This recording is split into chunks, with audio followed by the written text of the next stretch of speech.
We're now joined by Brendon O'Connor. He's an Associate Professor of American Politics at the University of Sydney. Very good to have you with us, Brendon O'Connor. Barack Obama always makes a good speech, but I'm just wondering what you make of his content and the fact that he insists that his work isn't finished yet.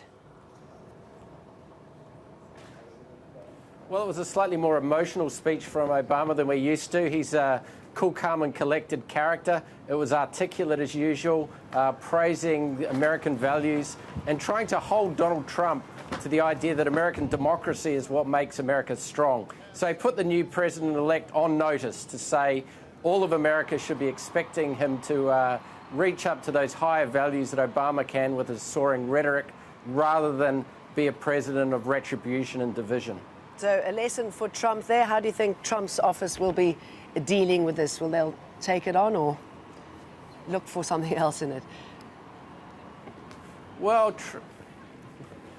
Trump's in a difficult position because Obama is a great speech maker. He's, in some ways, I think, restored the presidency. He hasn't been a transformational president, but he's restored a confidence in the economy, a general confidence in the United States internationally. The standing of the United States wasn't good internationally during George W. Bush, a lot of anti-Americanism. Obama's got rid of most of that in most places, not everywhere.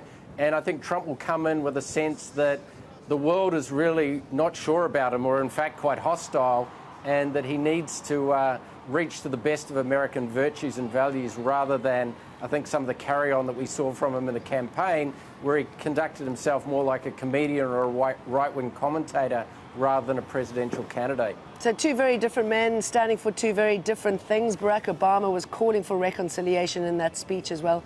How do you think that will be achieved now?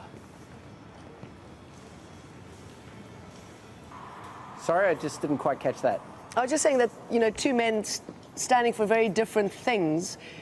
Barack Obama, though, calling for reconciliation in his speech. How do you think that will be achieved now? What needs to be done?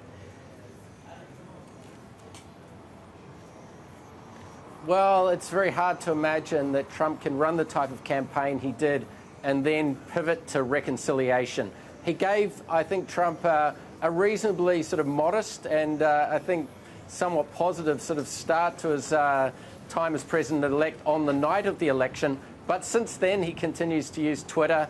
He's continued to act pretty, I think, negatively towards the institutions of the United States government. The CIA report on the Russians, particularly their hacking during the election campaign. So Trump has to work out how you can be someone who's a gadfly, a critic of the current system, but also own the CIA, the FBI, own those institutions. And that's something I think that will be very difficult. It's very easy to criticise in opposition, but it's much harder to take on the responsibility of making policy.